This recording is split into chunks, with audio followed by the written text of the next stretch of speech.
Praise God, shalom. ಎಲ್ಲರಿಗೂ ಯೇಸು ಕ್ರಿಸ್ತ ನಾಮದಲ್ಲಿ big J ವಾಹಿನಿಯ ಗ್ರೇಸ್ ರೆವಲ್ಯೂಷನ್ ಈ ಒಂದು ಕಾರ್ಯಕ್ರಮಕ್ಕೆ ನಾನು ಪ್ರೀತಿಯಿಂದ ಸ್ವಾಗತ ಮಾಡ್ತೇನೆ. ನಾನು ಡಾಕ್ಟರ್ ಸುಬ್ ಡೆಮೆಲೋ, ನನ್ನ ಜೊತೆಲಿ ಇದ್ದಾರೆ ಪಾಸ್ಟರ್ ಆಲ್ಫೋನ್ಸ್ ಡೆಮೆಲೋ. ನಾವು ಗ್ರೇಸ್ ಆ್ಯಂಡ್ ಟ್ರೂತ್ ಮಿನಿಸ್ಟ್ರಿ ಶಿವಮೊಗ್ಗದಿಂದ.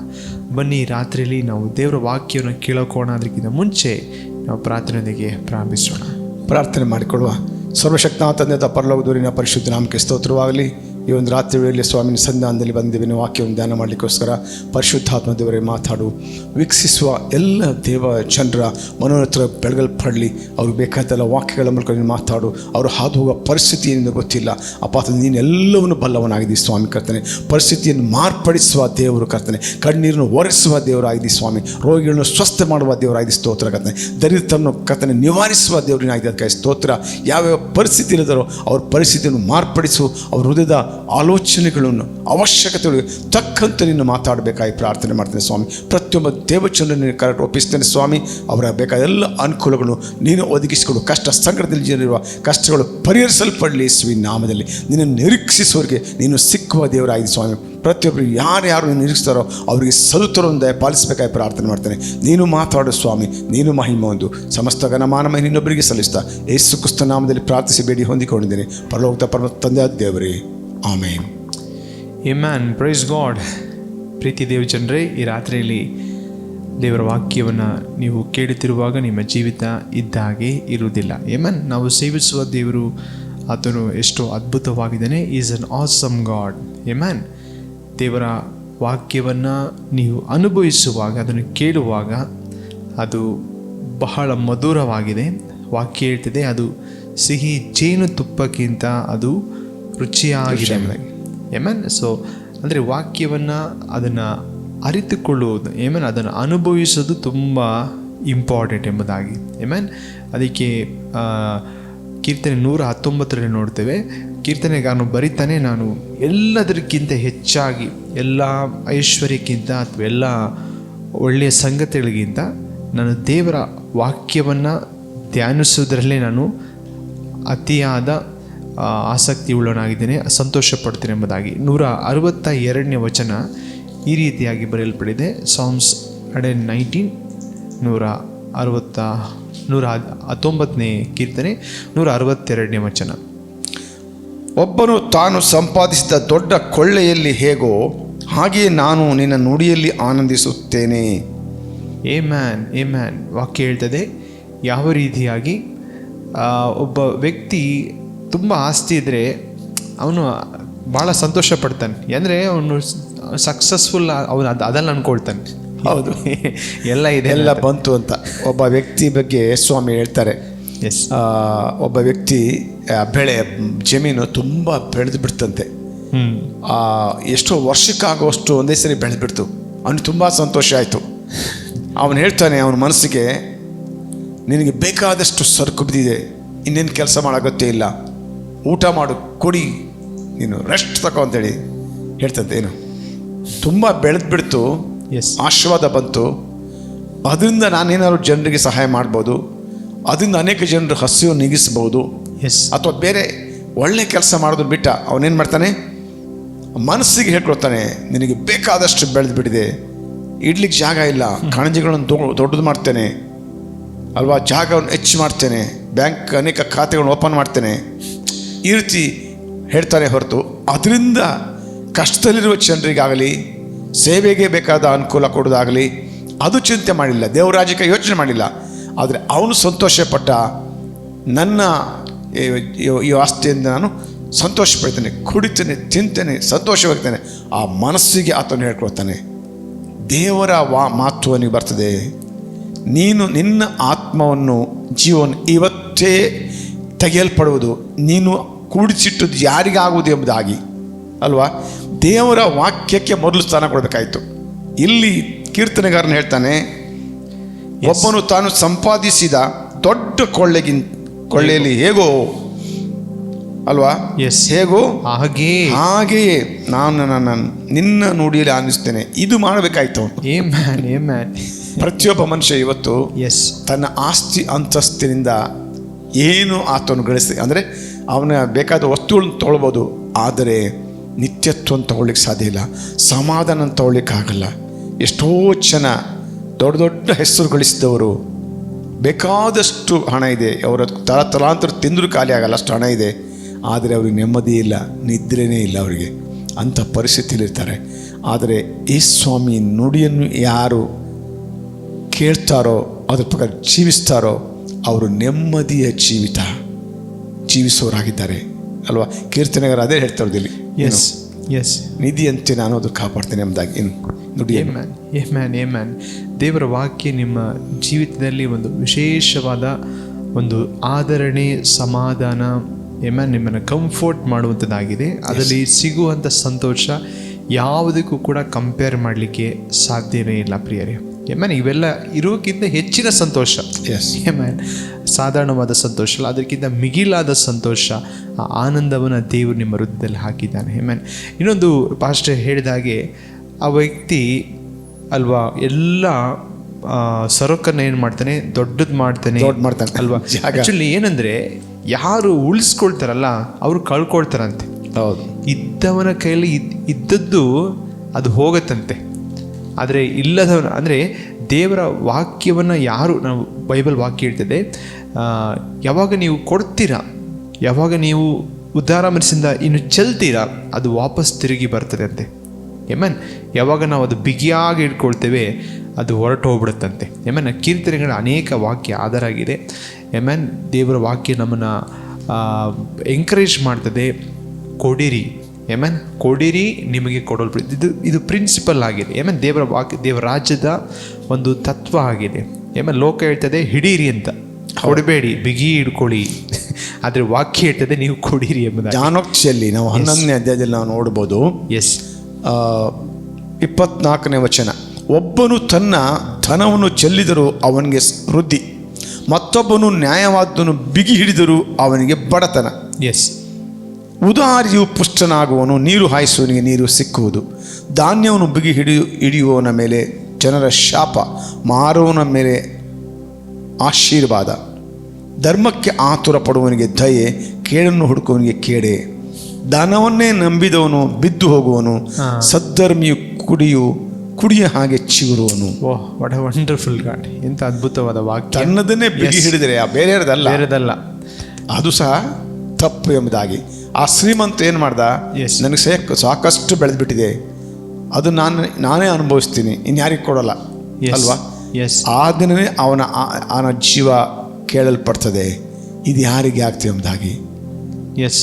ಪರೋಪಕಾರವು ತನಗೂ ಉಪಕಾರ ಅಂತ ಹೇಳ್ತೇವೆ. ನಾವು ಏನು ಅನೇಕರಿಗೆ ಬಿತ್ತೀವಿ ವಾಪಸ್ ತಿರುಗಿ ಬರ್ತದೆ. ದೇವರು ಇಟ್ಕೊಳ್ಳಲ್ಲ ಅದನ್ನು, 100% ವಾಪಸ್ ಕೊಡ್ತಾನೆ. ಬಡವರಿಗೆ ಸಹಾಯ ಮಾಡೋನು ಯೆಹೋವನಿಗೆ ಸಾಲ ಕೊಡುವನು. ಸಾಲ ಅಂದರೆ ನೀವು ದೇವರಿಗೆ ಸಾಲ ಕೊಡ್ತಿದ್ದೀರ ಅಲ್ವಾ? ಅಂದರೆ ದೇವರು ಯಾರಿಗಾರು ಸಾಲ ಇಸ್ಕೊಂಡ್ರೆ ಆತನ ಹಿಡ್ಕೊಂಡು ಕೂರ್ತಾನ? ಯಾಕಂದರೆ ಪ್ರತಿಯೊಬ್ಬ ಮನುಷ್ಯ ದೇವರ ಮಕ್ಕಳಾಗಿದ್ದಾರೆ. ಬಡವರು ಶ್ರೀಮಂತರು ಭೇದವಿಲ್ಲ. ಆದರೆ ಬಡವರಿಗೆ ಯಾರು ದಿಕ್ಕಿಲ್ಲರ ಅಂಥವ್ರಿಗೆ ನೀವು ಸಹಾಯ ಮಾಡ್ತೀರೋ ದೇವರ ಮಕ್ಕಳಿಗೆ ಕೊಟ್ಟಿದ್ದೀರಿ. ದೇವರು ಅನ್ಯಾಯಸ್ಥನಲ್ಲ, ನಿಮಗೆ ಅದನ್ನು ಹಿಂದಿರುಗಿಸ್ಕೊಡ್ತಾನೆ. ಅಷ್ಟೇ ಅಲ್ಲ, ಬಡ್ಡಿ ಸಹಿತವಾಗಿ ಹಿಂದಿರಿಸಿಕೊಡ್ತಾನೆ. ಅದಕ್ಕೋಸ್ಕರ ಬಡವರಿಗೆ ಸಹಾಯ ಮಾಡೋನು ಯೆಹೋವನಿಗೆ ಸಾಲ ಕೊಡುವನು ಎಂಬುದಾಗಿ. ಇವತ್ತು ನೋಡಿ, ಅಭಿವೃದ್ಧಿಗೆ ಸೀಕ್ರೆಟೇ ಹಿಡ್ಕೊಡೋದಲ್ಲ, ಧಾರಾಳವಾಗಿ ಕೊಡೋದು. ವಾಕ್ಯ ಹೇಳ್ತದೆ ನೋಡಿ, ಒಬ್ಬನು ತನ್ನ ಧನವನ್ನು ಚೆಲ್ಲಿದಂದರೆ ಧಾರಾಳತನ. ಇಲ್ಲಿ ಹೇಳಿಲ್ಲ ಕೊಟ್ಟರು, ಒಬ್ಬನು ಧನವನ್ನು ಸ್ವಲ್ಪ ಕೊಟ್ಟರು, ಉಳಿಸಿ ಕೊಟ್ಟರು, ಹಂಗೆ ಹೇಳಿಲ್ಲ. ಚೆಲ್ಲಿದರು ಅವನಿಗೆ ವೃದ್ಧಿ.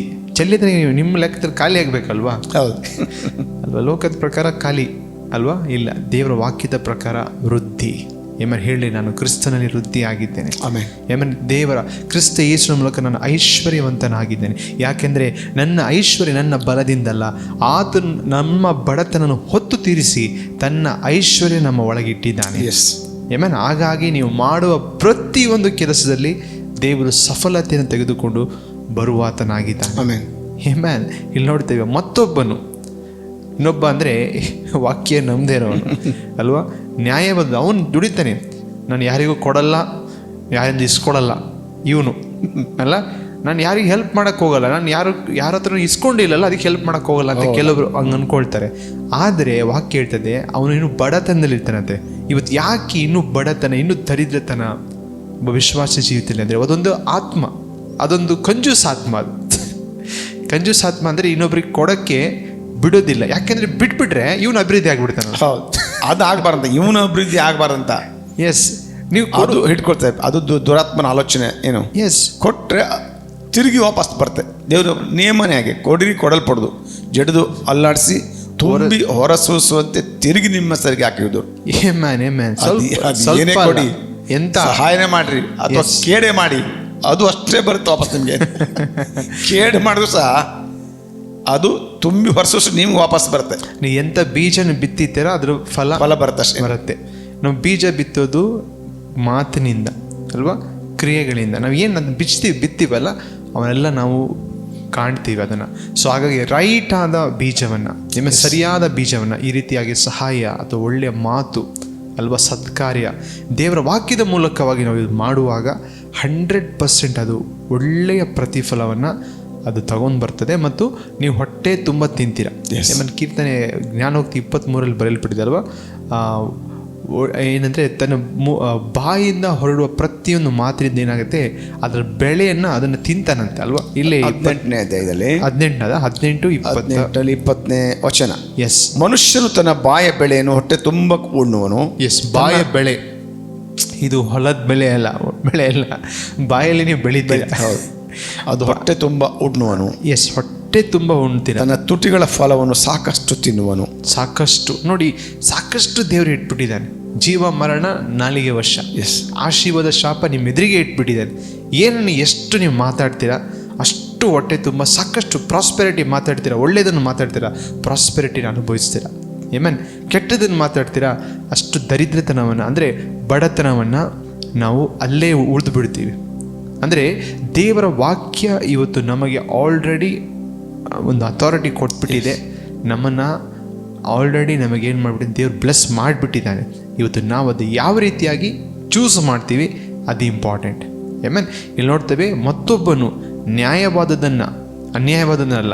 ನ್ಯಾಯವಾದದನ್ನು ಬಿಗಿ ಹಿಡಿದರೂ ಅವನಿಗೆ ಬಡತನ.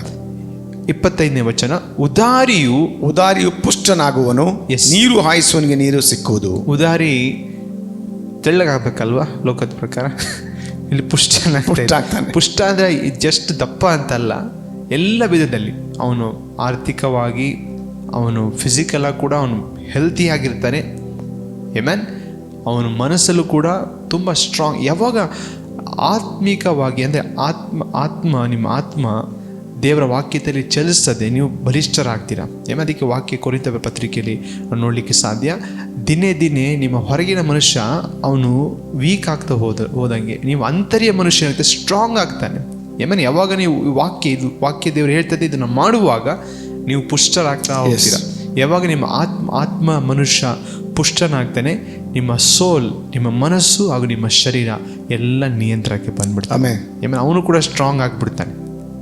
ಅದಕ್ಕೆ ಇಲ್ಲಿ ಹೇಳ್ತದೆ, ಉದಾರಿಯು ಪುಷ್ಟನಾಗುವನು, ನೀರು ಹಾಯಿಸುವನಿಗೆ ನೀರು ಸಿಕ್ಕುವುದು. ನೀರು ಹಾಯಿಸಿದ ನೀರು ಕಡಿಮೆ ಆಗುತ್ತೆ ಅಂತ ಲೋಕ ಹೇಳ್ತಾ ಇದ್ದಾರೆ, ನಿಮಗೆ ಜಾಸ್ತಿ ಆಗತ್ತೆ. ಇಲ್ಲಿ ನೋಡ್ತೇವೆ, ಧಾನ್ಯವನ್ನು ಬಿಗಿ ಇಡುವನ ಮೇಲೆ ಜನರ ಶಾಪ, ಮಾರುವನ ತಲೆ ಮೇಲೆ ಆಶೀರ್ವಾದ.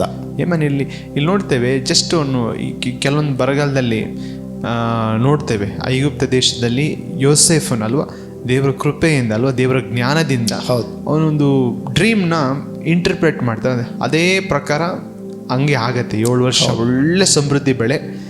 ಆ 7 ವರ್ಷದಲ್ಲಿ ದೇವರು ಯೋಸೆಫನ ಮೂಲಕ ಒಳ್ಳೆ ಜ್ಞಾನದಿಂದ ಅವನ್ನೆಲ್ಲ ನೀಟಾಗಿ ಪ್ರಿಸರ್ವ್ ಮಾಡ್ತಾರೆ ಅಲ್ವಾ. ಅದನ್ನು ಏನು ಮಾಡ್ತಾರೆ, ಟ್ಯಾಕ್ಸ್ ಆಗಿ ತಗೊಳ್ತಾರೆ ಅಲ್ವಾ, 5% ಟ್ಯಾಕ್ಸ್ ಆಗಿ ತೊಗೊಂಡು ಮತ್ತು ಅದನ್ನೆಲ್ಲ ಏನು ಮಾಡ್ತಾರೆ, ಇನ್ನೊಂದು 7 ವರ್ಷ ಭೀಕರ ಬರಗಾಲ ಬಂದಾಗ ಅವರಿಗಷ್ಟೇ ಅಲ್ಲ, ಎಷ್ಟೋ ಅಕ್ಕಪಕ್ಕದ ದೇಶಗಳಿಗೆ ಅವರು ಆಶ್ರಯವಾಗಿರ್ತಾರೆ ಅಲ್ವಾ. ಅವರು ಮಾರ್ತಾರೆ ಅದನ್ನು ಅಲ್ವಾ, ಜಸ್ಟ್ ದೇ ಸೋಲ್ಡ್, ಫ್ರೀಯಾಗಿ ಕೊಡಲಿಲ್ಲ. ಆದರೆ ಅವ್ರಿಗೇನಾಯ್ತು, ಬ್ಲೆಸ್ಸಿಂಗ್. ಯಾಕೆ, ಒಬ್ಬ ದೇವ ವ್ಯಕ್ತಿ, ಒಬ್ಬ ನೀತಿವಂತ ಎಲ್ಲಿರ್ತಾನೆ ಅಲ್ಲಿ ಆಶೀರ್ವಾದ. ನೀವು ಮಾಡುವ ಪ್ರತಿಯೊಂದು ಕೆಲಸ ಬ್ಲೆಸ್ಸಿಂಗ್ ಆಗಿರುವಂಥದ್ದಾಗಿದೆ. ಸೊ ಹಾಗಾಗಿ ನನ್ನ ಪ್ರೀತಿ, ದೇವರು ವಾಕ್ಯ ಹೇಳುವ ಪ್ರಕಾರ ನಾವು ಉದಾರದಿಂದ ನಾವೇನು ಮಾಡಬೇಕಾಗಿದೆ, ಎಲ್ಲ ಕಾರ್ಯಗಳನ್ನ ಮಾಡಬೇಕಾಗಿದೆ. ಅದು ಬಿತ್ತುವಾಗಿರ್ಬೋದು, ಸಮಯ, ದೇವರ ರಾಜ್ಯದಲ್ಲಿ ಕಳೆಯುವಂಥ ಸಮಯ ಕೂಡ ಮಾಡುವ ಪ್ರತಿಯೊಂದು ಪ್ರಯಾಸ ಅದು 1000 ಪಟ್ಟು ಅದೇನಾಗ್ತದೆ, ಬ್ಲೆಸ್ ಆಗಿ ನಿಮಗೆ ಹಿಂದೆ ಬರುವಂಥದ್ದಾಗಿದೆ. ಇನ್ನೊಂದು ವಾಕ್ಯ ಇದೆ ಅಲ್ವಾ, ಏನಂದರೆ ಆ ವಾಕ್ಯ ಹೇಳ್ತದೆ, ನೀರಿನ ಮೇಲೂ ಚೆಲ್ಲು, ಆಗ ಅದು ಪ್ರಸಂಗಿ. ಎಸ್. ನಿನ್ನ ಆಹಾರವನ್ನು ನೀರಿನ ಮೇಲೆ ಚೆಲ್ಲು, ಎಸ್. ಅನೇಕ ದಿನ ಆದ ಮೇಲೆ ಅದು ನಿನಗೆ ದೊರೆಯುವುದು ಎಂಬುದಾಗಿ. Amen, amen. 11ನೇದೆಯ ಪ್ರಸಂಗಿಯಲ್ಲಿ 1ನೇ ವಚನ, ನಿನ್ನ ಆಹಾರವನ್ನು ನೀರಿನ ಮೇಲೆ ಚೆಲ್ಲು, ದಿನದ ಮೇಲೆ ಅದು ನಿನಗೆ ಸಿಕ್ಕುವುದು. 7 ಮಂದಿಗೆ ಹೌದು, 8 ಮಂದಿಗೆ ಹಂಚಿ ಬಿಡು. ಲೋಕದಲ್ಲಿ ಮುಂದೆ ಸಂಭವಿಸುವ ಕೇಡು ನಿನಗೆ ಗೊತ್ತಿಲ್ಲ. ಮಳೆ ತುಂಬಿದ ಮೋಡಗಳು ಭೂಮಿಯ ಮೇಲೆ ಸುರಿದು ಬಿಡುವವು. ಮರವು ತೆಂಕಣಕ್ಕಾಗಲಿ ಬಡಕ್ಕಾಗಲಿ ಬಿದ್ದ ಹಾಗೆ ಇರುವುದು. ಗಾಳಿಯನ್ನು ನೋಡುತ್ತಲೇ ಇರುವವನು ಬೀಜ ಬಿತ್ತನು, ಮೋಡಗಳನ್ನು ಗಮನಿಸುತ್ತಲೇ ಇರುವವನು ಪೈರು ಕೊಯ್ಯನು. ಗಾಳಿಯ ಗತಿಯನ್ನು ಗರ್ಭಿಣಿಯ ಗರ್ಭದೊಳಗೆ ಎಲುಬು ಬೆಳೆಯುವ ರೀತಿಯನ್ನು ನೀನು ಹೇಗೆ ತಿಳಿಯೋ ಹಾಗೆಯೇ ಸರ್ವಕರ್ತನಾದ ದೇವರ ಕಾರ್ಯವನ್ನು ಅರಿಯೇ. ಏಮನ್, ನನ್ನ ಪ್ರೀತಿ ದೇವರೇ, ಇದೆಲ್ಲ ನಂಬಿಕೆಯಿಂದ ಮಾಡುವಂಥ ಕೆಲಸ ಆಗಿದೆ. ಏಮನ್, ಯಾವಾಗ ನೀವು ಆತ್ಮದಲ್ಲಿ ನಡೀತೀರಾ, ಯಾವಾಗ ನೀವು ಬಿತ್ತುತ್ತೀರಾ, ಒಳ್ಳೆಯ ಕಾರ್ಯ ನಿಮಗೆ ಕಾಣಲ್ಲ ಅಲ್ವಾ? ನಿಮಗೆ ಕಾಣದ ಸಂಗತಿಗಳನ್ನು ದೇವರು ಕಾಣದ ಲೋಕದಲ್ಲಿ ಆಲ್ರೆಡಿ ಪ್ರಿಪೇರ್ ಮಾಡಿಟ್ಟಿದ್ದಾನೆ. ಎಸ್. ನೀವು ಅಂದ್ಕೊಳ್ತೀರಾ ನೀವು ಮಾಡೋದ್ರಿಂದ ಅಲ್ಲ, ನೀವು ನಂಬಿಕೆ ಮೂಲಕ ನೀವೇನು ಮಾಡ್ತೀರಾ ಅದರಿಂದ ಅದೆಲ್ಲ ಹೊರಗೆ ಕಾಣುವಂಥದ್ದಾಗಿದೆ. ಅದು ನಿಮ್ಮ ಜೀವಿತದಲ್ಲಿ ಬರುವಂಥದ್ದಾಗಿದೆ. ನಾವು ಇಲ್ಲೊಂದು ವಾಕ್ಯ ನೋಡೋಣ. 2 ಕೊರಿಂಥ 9ನೇ ಅಧ್ಯಾಯ 6ನೇ ವಚನ ಕೆಳವಚನ ವಾಕ್ಯ ಓದೋಣ. ಆದರೆ ಸ್ವಲ್ಪವಾಗಿ ಬಿತ್ತುವನು ಪೈರನ್ನು ಸ್ವಲ್ಪವಾಗಿ ಕೊಯ್ಯುವನು. ಎಸ್, ನೋಡಿ ಹೆಚ್ಚಾಗಿ ಪ್ರಿನ್ಸಿಪಲ್ ನೋಡಿ, ವಾಕ್ಯ ಹೇಳ್ತದೆ ಯಾಕೆ ಇವತ್ತು ಸ್ವಲ್ಪ ಅಭಿವೃದ್ಧಿ ಕಾರಣ ನಾವು ಬಿತ್ತಿದ್ದು ಸ್ವಲ್ಪ. ನಾವು ಚೆನ್ನಾಗಿ ಬಿತ್ತರೆ ಅದು ಚೆನ್ನಾಗಿ ನಾವು ಅಭಿವೃದ್ಧಿ ಕಾಣ್ತೇವೆ ಅಲ್ವಾ? ಆದರೆ ಸ್ವಲ್ಪವಾಗಿ ಬಿತ್ತುವನು ಪೈರನ್ನು ಸ್ವಲ್ಪನೇ ಕೊಯ್ತಾನೆ. ಹೆಚ್ಚಾಗಿ ಬಿತ್ತುವವನು ಹೆಚ್ಚಾಗಿ ಕೊಯ್ಯುವನು ಎಂದು ತಿಳ್ಕೊಳ್ಳಿರಿ. ಎಸ್. ಪ್ರತಿಯೊಬ್ಬನು ತನ್ನ ಹೃದಯದಲ್ಲಿ ನಿರ್ಣಯಿಸಿಕೊಂಡ ಪ್ರಕಾರ ಕೊಡಲಿ. ದುಃಖದಿಂದಾಗಲಿ ಬಲಾತ್ಕಾರದಿಂದಾಗಲಿ ಯಾರೂ ಕೊಡಬಾರದು, ಯಾಕೆಂದರೆ ಸಂತೋಷವಾಗಿ ಕೊಡುವನ ಮೇಲೆ ದೇವರಿಗೆ ಪ್ರೀತಿಯುಂಟು. ಎಸ್, ಇಲ್ಲಿ ನೋಡ್ತೇವೆ ಪ್ರಿಯರೇ, ದುಃಖದಿಂದಾಗಲಿ ಬಲಾತ್ಕಾರದಿಂದಾಗಲಿ ಯಾರು ಕೊಡಬಾರದು. ನೋಡಿ, ವಾಕ್ಯ ನಮ್ಮನ್ನು ಕ್ಲಿಯರಾಗಿ ತೋರಿಸ್ಕೊಡ್ತದೆ. ಯಾರೋ ಹೇಳಿದ್ರಂತ ಅಥವಾ ಕೊಡಬೇಕಲ್ಲ ಅಂತ, ಯಾರೋ ಕೊಟ್ರಂತ ಹೃದಯಪೂರ್ವಕವಾಗಿ ಕೊಡಬೇಕು. ಒಂದು ಘಟನೆ ಕೂಡ ನೋಡ್ತೇವೆ. ಅನನೀಯ ಸಫರಿಯ ಅಲ್ವಾ? ಅವ್ರು ಆ್ಯಕ್ಚುಲಿ ವಿಶ್ವಾಸಿಗಳಲ್ಲ, ಆದರೆ ಅವ್ರು ನೋಡಿಬಿಟ್ಟು ಎಲ್ಲರಿಂದ ಮೆಚ್ಚುಗೆಯನ್ನು ಕೇಳಿ ನಮಗೆ ಮೆಚ್ಚುಗೆ ಬರಲಿ ಅಂತ ಅವರು ಜಮೀನು ಮಾರಿದ್ರು. ಕಪಟದಿಂದನೇ ಕೊಟ್ಟರು. ಜಮೀನು ಮಾರಿದ ಮೇಲೆ ಅದನ್ನು ಯಾಕೆ ಪೂರ್ತಿ ಕೊಡಬೇಕು ಅಂತ ಅರ್ಧ ಇಟ್ಕೊಂಡು ಅರ್ಧ ಕೊಟ್ಟರು. ಅರ್ಧ ಕೊಟ್ಟಾಗ ಅದು ಪರಿಶುದ್ಧಾತ್ಮನ ಮೂಲಕ ಪೇತ್ರನಿಗೆ ಪ್ರಕಟ ಆಗುತ್ತೆ. ನೀವು ಜಮೀನು ಇಷ್ಟಕ್ಕೆ ಮಾರದು ಅಂತ. ಹೌದು ಅಂತ ಹೇಳ್ತಾರೆ. ಅಷ್ಟೊತ್ತಿಗೆ ನಿನಗೆ ಯಾಕೆ ಪರಿಶುದ್ಧಾತ್ಮನನ್ನು ಪರೀಕ್ಷೆ ಮಾಡ್ತೀರಿ ಎಂದು ಹೇಳುವಾಗ ಅದೇ ಕ್ಷಣದಲ್ಲಿ ಅವನಲ್ಲಿ ಅಲ್ಲಿ ಬಿದ್ದು ಸತ್ತೋಗ್ತಾನೆ ಅನನೀಯ. ಅವನು ತೊಗೊಂಡೋಗಿ ದೇವರ ಮಕ್ಕಳು ತೊಗೊಂಡೋಗಿ ಅದು ಸಮಾಧಿ ಮಾಡ್ತಾರೆ. ಸಂಜೆ ಹೊತ್ತು ಅವನ ಹೆಂಡತಿ ಬರ್ತಾರೆ. ನೆಕ್ಸ್ಟ್ ವಿಸಿಟ್ ಅವ್ರು ಸಂಜೆ ಬರುವಾಗ ಮತ್ತು ಕೇಳ್ತಾನೆ, ನೀವು ಆ ಜಮೀನು ಮಾರಿದ್ದು ಎಷ್ಟು ಹಣಕ್ಕೆ? ಇಷ್ಟೇ ಹಣಕ್ಕೂ ಅಂತ ಹೇಳಿ ತಂದು ಕೊಟ್ಟಿದ್ದಾರಲ್ಲ, ಅಷ್ಟು ಹಣಕ್ಕಳು. ಹೌದು, ಅಷ್ಟೇ ಹಣಕ್ಕೆ ಮಾರಿತೀವಿ. ಅವಳಿಗೂ ಹಾಗೆ ಹೇಳ್ತಾರೆ, ನಿನ್ನ ಗಂಡನ್ನು ನನ್ನ ಹುಟ್ಟಿಟ್ಟರ ಕಾಲು ಅಲ್ಲಿ ಶಬ್ದ ಕೇಳ್ತಾ ಇದೆ, ನಿನ್ನನ್ನು ತಗೊಂಡು ಹೋಗ್ತಾರೆ ಅಂದ. ಅವಳಲ್ಲಿ ಪ್ರಾಣ ಬಿಡ್ತಾಳೆ. ಯಾಕಂದರೆ ಪರಿಶುದ್ಧಾತ್ಮನನ್ನು ಅವರು ವಂಚಿಸಿದ್ರು ಎಂಬುದಾಗಿ ಆ ಒಂದು ಘಟನೆ ಆದಾಗ ಎಲ್ಲರಲ್ಲಿ ಭಯ ಉಂಟಾಗ್ತದೆ. ಯಾಕಂದರೆ ನಿಮ್ಮ ಹೃದಯದಲ್ಲಿ ಏನಿದೆ ಅದು ದೇವರ ಆತ್ಮನಿಗೆ ಗೊತ್ತುಂಟು. ಏನು ಒತ್ತಾಯಪೂರ್ವಕವಾಗಿ ಯಾರು ಕೇಳಿಲ್ಲ. ನಿನ್ನ ಜಮೀನು ನಿನ್ನ ಹತ್ರನೇ ಇತ್ತಲ್ಲ, ಯಾಕೆ ಮಾರಿದಿ? ಮಾರಿದ ಮೇಲೂ ಹಣ ನಿಂದೆ ಅಲ್ವಾ, ಯಾಕೆ ಕೊಟ್ಟು ಕೊಡಬೇಕಾದ್ರೆ ನೀನು ಹೇಗೆ ಯಾವ ಹೃದಯದಿಂದ ಮೊದಲು ಸ್ಟಾರ್ಟ್ ಮಾಡಿದೆಯೋ ಅದರಿಂದ ಕಂಟಿನ್ಯೂ ಮಾಡಬೇಕಾಯ್ತೇನು, ಮಧ್ಯೆ ಚೇಂಜ್ ಮಾಡಬಾರ್ದೇನು. ಮೊದಲನೇ ಥಾಟ್ ಏನು ಬರುತ್ತೆ ಅದು ದೇವರಿಂದ ಬರ್ತಲ್ಲ, ಅದು ಕಂಟಿನ್ಯೂ ಮಾಡಬೇಕು. ಮಧ್ಯ ಸೈತಾನ ಹೇಳ್ತಾನೆ ಪೂರ್ತಿ ಕೊಡಬೇಡ ಅಂತ ಹೇಳ್ತಾನೆ. ಅಂದರೆ ನೀನು ಆಶೀರ್ವಾದ ಬರಬಾರ್ದು ಪೂರ್ತಿ ಅಂತೇನು, ಸ್ವಲ್ಪ ಕೊಡಬೇಡ ಅಂತ ನೀನು ಕೊಡು, ಸ್ವಲ್ಪ ಕೊಡು ಅಂದರೆ ಆಯಿತು. ಸೈತಾನ ಮಧ್ಯೆ ಎಂಟ್ರಿ ಆಗುವಾಗ ಅವನಿಗೆ ಬರುವ ಆಶೀರ್ವಾದ ಕಟ್ಟಾಗುತ್ತೆ. ಆ ಘಟನೆಯಲ್ಲಿ ಅವ್ರು ಸತ್ತೇ ಹೋದರು. ಏನು ಆ ಸಭೆಗೆ ದೊಡ್ಡ ಒಂದು ಎಚ್ಚರಿಕೆ ಪಾಠವಾಗಿ ಬಂತದ್ದು ಏನು. ಆದರೆ ದೇವರ ವಾಕ್ಯದಲ್ಲಿ ಹೇಳ್ತಿದೆ, ಪ್ರತಿಯೊಬ್ಬನು ತನ್ನ ಹೃದಯದಲ್ಲಿ ನಿರ್ಣಯಿಸಿಕೊಂಡ ಪ್ರಕಾರ ಕೊಡಲಿ ಎಂಬುದಾಗಿ. ಎಸ್ ಅಲ್ವಾ? ದುಃಖದಿಂದ ಆಗಲಿ ಬಲಾತ್ಕಾರದಲ್ಲಿ ಯಾರೂ ಕೊಡಬಾರ್ದು. ದೇವರ ರಾಜ್ಯಕ್ಕಾಗಿ ಕೊಡಿ ಅಂತ ಯಾರೂ ಹೇಳಿಲ್ಲ. ಕೊಟ್ಟರೆ ನಿಮಗೆ ಅದು ವಾಪಸ್ ಕೊಡಲ್ಪಡೋದು. Amen. ಅದು ಬೀಜ. ನೀವೊಂದು ಮರ ಬೆಳಿಬೇಕಾದ್ರೆ ಅಥವಾ ಬೆಳೆ ಬೆಳಿಬೇಕಾದ್ರೆ ಅದಕ್ಕೆ ಸ್ವಲ್ಪ ಬೀಜ ಹಾಕ್ತೀರಿ. ಎಷ್ಟು ಜಮೀನಿಗೆ ಎಷ್ಟು ಬೆಳೆ ಭತ್ತನೋ ಬೇರೆ ಏನು ಬೆಳಿಬೇಕೋ ಅಷ್ಟು ಬೀಜ ಹಾಕ್ತೀರಿ ನೀವು. ಇಷ್ಟಕ್ಕೆ ಅಂದರೆ ಒಂದು ಕ್ವಿಂಟಾಲ್ ಬೀಜ ಬಿತ್ತಿರೆ 5 ಎಕರೆ ಜಮೀನಿಗೆ ಬರಬಹುದು. ಒಂದು ಏನು ಹಾಕಿದ್ದು 1 ಕ್ವಿಂಟಾಲ್ 5 ಎಕರೆಯಲ್ಲಿ ಸುಮಾರು 50 ಅಂದರೂ ಸಹ 250 ಕ್ವಿಂಟಾಲ್ ಬರುತ್ತೆ. ಅವನು 50 kg ಹಾಕಿದೆ ಏನು, ಅಥವಾ 10 kg ಹೆಚ್ಚು ಬಯಲಿಸಿ ಮೇಲೆ ಜಾಸ್ತಿ ಬರುತ್ತೆ. ಏನು ಒಂದು ಎಕರೆಗೆ 50 ಕ್ವಿಂಟಾಲ್ ಬರ್ತಲ್ಲ ಏನು, 1 ಎಕರೆಗೆ ಏನು. ಸೊ ಅದರಿಂದ ಅದು ಬೀಜವಾಗಿ ಬೀಳುತ್ತೆ. ದೇವರ ರಾಜ್ಯಕ್ಕೆ ಏನು ಕೊಡ್ತೀರೋ ಅದು ಬೀಜ, ಅದು ಬೆಳೆಯಾಗಿ ನಿಮ್ಗೆ ವಾಪಸ್ ಬರ್ತದೆ. ಅದನ್ನು ಹೃದಯಪೂರ್ವಕವಾಗಿ ಕೊಡಬೇಕೆಂಬುದಾಗಿ ದೇವ್ರ ವಾಕ್ಯ ಹೇಳ್ತೇವೆ. ಏನು ಸಂತೋಷವಾಗಿ ಕೊಡಬೇಕು, ಏನು ಸಂತೋಷ ಇಲ್ಲದೆ ಕೊಡಲೇಬಾರ್ದು. ಏನು ಏಮ್ಯಾನ್ ಇಲ್ಲಿ ನೋಡ್ತೇವೆ, ಯಾಕೆಂದರೆ ಸಂತೋಷವಾಗಿ ಕೊಡುವನ ಮೇಲೆ ದೇವರಿಗೆ ಪ್ರೀತಿ ಉಂಟು. ಎಸ್ ದೇವರ ವಿಶೇಷವಾದ, ದೇವರೆಲ್ಲರನ್ನ ಪ್ರೀತಿಸ್ತಾನೆ. ಆದರೆ ಯಥಾರ್ಥವಾಗಿ ಸಂತೋಷವಾಗಿ ಕೊಡುವಾಗ ನೀವು ದೇವರ ಪ್ರೀತಿಯನ್ನು ವಿಶೇಷ ರೀತಿಯಲ್ಲಿ ನೀವು ಆನಂದಿಸುವಂತರಾಗಿದ್ದೀರಾ. ಏಮನ್ ಇಲ್ಲಿ ವಾಕ್ಯ ಹೇಳ್ತದೆ 8ನೇ ವಚನ 2 ದೇವರು ಸಕಲ ವಿಧವಾದ ದಾನಗಳನ್ನು ನಿಮಗೆ ಧಾರಾಳವಾಗಿ ಅನುಗ್ರಹಿಸಿದ್ದಕ್ಕೆ ಶಕ್ತನಾಗಿದ್ದಾನೆ. ಯಾಕೆ ಅಂದರೆ ದೇವರು ಕೊಟ್ಟಿದ್ದನ್ನೇ ನಾವು ಕೊಡುವಂಥದ್ದು, ಇದು ಎಕ್ಸ್ಟ್ರಾ ಏನಲ್ಲ. ಏಮನ್ ನೋಡಿ, ದೇವರು ಹೇಗೆ ನಮಗೆ ಅನುಗ್ರಹಿಸಿದ್ದಾನೆ ಧಾರಾಳವಾಗಿ. ಏನನ್ನ ದೇವರು ದಯಾಳುವಾಗಿದ್ದಾನೆ, ಧಾರಾಳವಾಗಿ ಅವನು ಸಹಾಯ ಮಾಡುವ ದೇವರಾಗಿ ಉದ್ಧಾರಿಯಾಗಿದ್ದಾನೆ. ಆತನ ಮಕ್ಕಳು ಕೂಡ ಸೇಮ್ ಕ್ಯಾರೆಕ್ಟರ್ ಅಲ್ವಾ? ಹೌದು, ಚೇಂಜ್ ಇರಲ್ಲ. ಈಗ ಸಿಂಹದ ಮರಿ ನಾಯಿ ಆಗಲ್ಲ ಅಲ್ವಾ? ಸಿಂಹದ ಮರಿ ಸಿಂಹನೇ ಅಲ್ಲ. ಸೇಮ್ ಕ್ಯಾರೆಕ್ಟರಿಸ್ಟಿಕ್ಸ್ ಏನಿದೆ. ಸಿಂಹ ನೋಡಿದ ಹಾಗೆ ಇದು ನೋಡ್ತದೆ, ನಡೆದಾಗಿ ಇದು ನಡೀತದೆ ಅಲ್ವಾ? ಗರ್ಜಿಸುವಾಗಿ ಇದು ಗರ್ಜಿಸ್ತದೆ. ನೀವು ದೇವರ ವಾಕ್ಯದಿಂದ ಹುಟ್ಟಿದವರಾಗಿದ್ದೀರಾ. ದೇವರ ಜೀವ ನಿಮ್ಮಲ್ಲಿ ಇದೆ. ದೇವರು ಯಾವ ರೀತಿಯಾಗಿ ಮಾಡ್ತಾನೆ ಅದೇ ಪ್ರಕಾರ ನೀವು ಕೂಡ ಮಾಡುವಂತರಾಗಿದ್ದೀರಾ.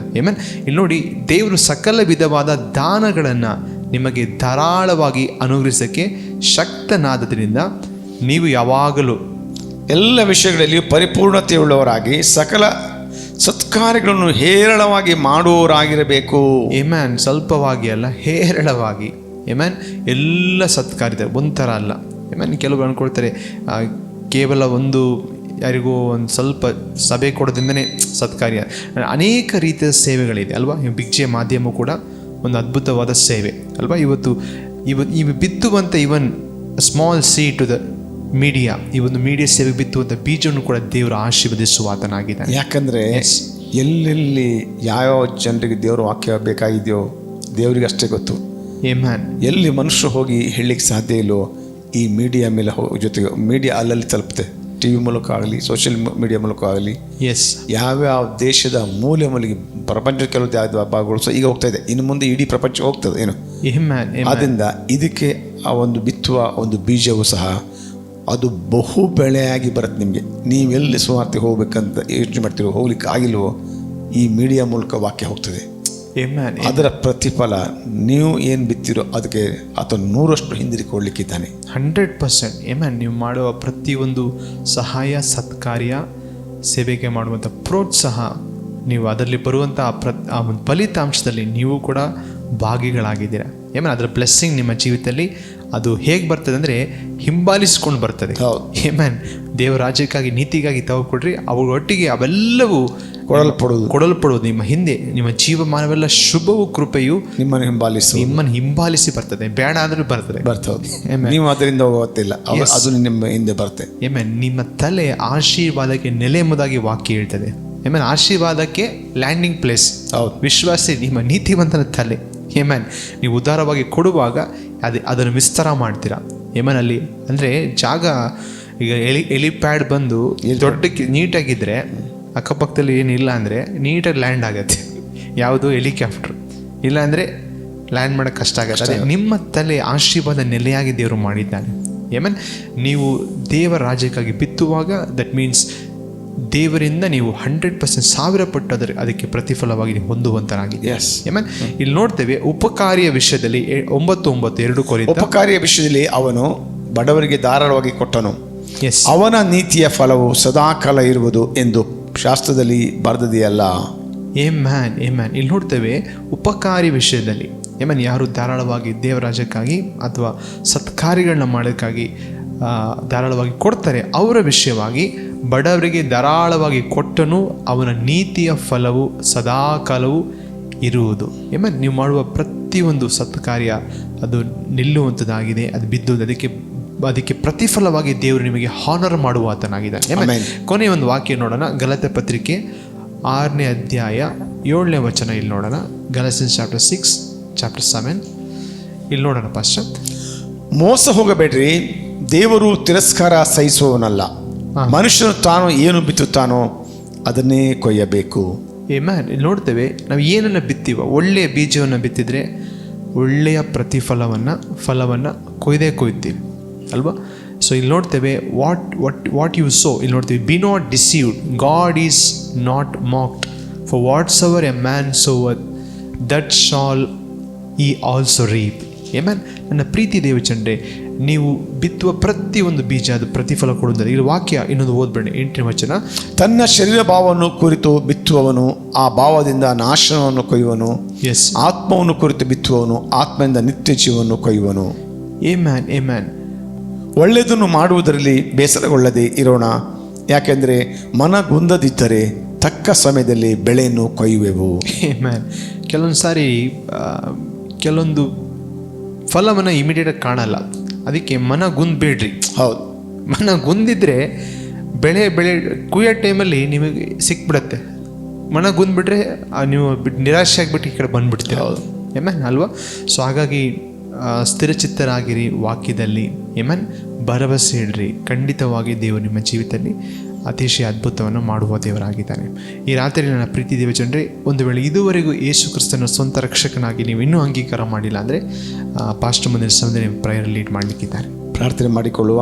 ಯೇಸು ಸ್ವಾಮಿಯನ್ನು ನೀವು ಅಂಗೀಕಾರ ಮಾಡದಿರು, ಯೇಸು ಸ್ವಾಮಿ ನಿಮ್ಮ ಹೃದಯದಲ್ಲಿ ಆಹ್ವಾನ ಮಾಡಿರಿ. ನನ್ನೊಂದಿಗೆ ಈ ಅರಿಕೆ ಪ್ರಾರ್ಥನೆ ಮಾಡಿರಿ. ಸರ್ವಶಕ್ತನ ತಂದೆದ ಪರಲೋಕದವರೇ, ನಿನ್ನ ಪರಿಶುದ್ಧ ನಾಮಕ್ಕೆ ಸ್ತೋತ್ರವಾಗಲಿ.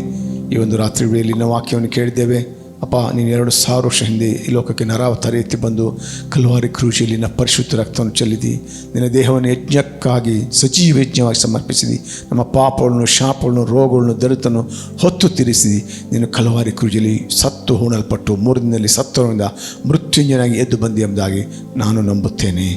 ಅಪ್ಪ, ನನ್ನೆಲ್ಲ ಪಾಪಗಳನ್ನು ತೊಳೆದು ಶುದ್ಧಿ ಮಾಡಿದ್ದಕ್ಕಾಗಿ ಸ್ತೋತ್ರ. ನಾನು ನಿನ್ನ ಮಗನಾಗಿ ಸ್ವೀಕಾರ ಮಾಡಿದ್ದಕ್ಕಾಗಿ ಸ್ತೋತ್ರ. ನಿನ್ನ ಪರಿಶುದ್ಧಾತ್ಮನನ್ನು ನಂಬಿಕೆಯಿಂದ ಹೊಂದಿಕೊಂಡಿದ್ದೇನೆ. ಪ್ರಾರ್ಥನೆಯನ್ನು ಯೇಸು ಕ್ರಿಸ್ತನ ನಾಮದಲ್ಲಿ ಬೇಡಿ ಹೊಂದಿದೆ ತಂದೆ, ಆಮೇನ್. ಯಾರ್ಯಾರು ಈ ಪ್ರಾರ್ಥನೆ ಮಾಡಿದಿರಿ, ನೀವು ದೇವರ ಮಕ್ಕಳಾಗಿದ್ದೀರಿ. ನೀತಿಯುವಂತೆ ವರವನ್ನು ನಿಮ್ಮ ದೇವರು ದಯಪಾಲಿಸಿದ್ದಾನೆ. ಪರಲೋಕದ ಸಕಲ ಆತ್ಮೀಯ ವರಗಳಿಗೆ ನೀವು ಬಾಧ್ಯಸ್ಥರಾಗಿದ್ದೀರಿ. ಸರಿಯಾದ ಸಮಯದಲ್ಲಿ ಸರಿಯಾದ ವ್ಯಕ್ತಿಗಳು ನಿಮಗೆ ಸಂಧಿಸಲ್ಪಡಲಿ. ಯಾರು ಅಸಂಬದ್ಧದ ವ್ಯಕ್ತಿಗಳು ನಿಮಗೆ ಕಾಂಟ್ಯಾಕ್ಟ್ ಆಗದೇ ಇರಲಿ. ನೀನು ಸರಿಯಾದ ಆತ್ಮಿಕವಾಗಿ ಬೆಳೆಯುವಂತೆ ಸರಿಯಾದ ಸ್ವಸ್ಥ ಪದವನ್ನು ಸಭೆಗೆ ದೇವರು ಸೇರಿಸಲ್ಪಡಲಿ. ನೀವು ಆಶೀರ್ವಾದ ನಿಧಿಗಳಾಗಿದ್ದೀರಿ. You are blessed. ಮತ್ತು ನಾಳೆ ರಾತ್ರಿ ಮತ್ತೊಂದು ಹೊಸ ಎಪಿಸೋಡ್ ಮತ್ತೆ ಸಿಗೋಣ. Nothing missing, nothing broken. Shalom. You are blessed. Thank you for watching us. ಈ ಒಂದು ಕಾರ್ಯಕ್ರಮ ನೋಡಿದ ನಿಮ್ಮನ್ನು ಕೂಡ ನಾನು ಹೃದಯಪೂರ್ವಕವಾಗಿ ವಂದನೆ. ಪ್ರತಿದಿನ ಬನ್ನಿ, ವಾಕ್ಯವನ್ನು ಕೇಳ್ರಿ. ಕೃಪೆಯ ಕ್ರಾಂತಿ ಈ ಕಾರ್ಯಕ್ರಮ ನಿಮ್ಮ ಜೀವಿತವನ್ನು, ನಿಮ್ಮ ಕುಟುಂಬವನ್ನು 100% ಮಾರ್ಪಡಿಸುವಂಥದ್ದಾಗಿದೆ. ಸೊ ಅಷ್ಟು ಮಾತ್ರ ಅಲ್ಲ, ಪ್ರತಿದಿನ ಬೆಳಗ್ಗೆ ಸರಿಯಾಗಿ 7 ಫೇಸ್ಬುಕ್ ಹಾಗೂ ಯೂಟ್ಯೂಬಲ್ಲಿ ಮಾರ್ನಿಂಗ್ ಡಿವೋಷನ್ ಎಂಬ ಕಾರ್ಯಕ್ರಮನ ಮಾಡ್ತಾಯಿದ್ದೀವಿ. ಡಾಕ್ಟರ್ ಸುದೀಪ್ ಡಿಮೆಲೋ ಈ ಒಂದು ಪೇಜ್ ಫೇಸ್ಬುಕ್ಕಲ್ಲಿದೆ ಹಾಗೂ ಯೂಟ್ಯೂಬಲ್ಲಿ ಕೂಡ ಚಾನಲ್ ಇದೆ. ಅದನ್ನು ಸಬ್ಸ್ಕ್ರೈಬ್ ಮಾಡಿರಿ, ಬಂದು ಭಾಗವಹಿಸಿರಿ. ದೇವರ ವಾಕ್ಯವನ್ನು ನಾವು ಕೇಳೋಣ. ನಮ್ಮ ಜೀವಿತ ನಿಮ್ಮ ಜೀವಿತ ಇದ್ದ ಹಾಗೆ ಇರುವುದೇ ಇಲ್ಲ. You are blessed.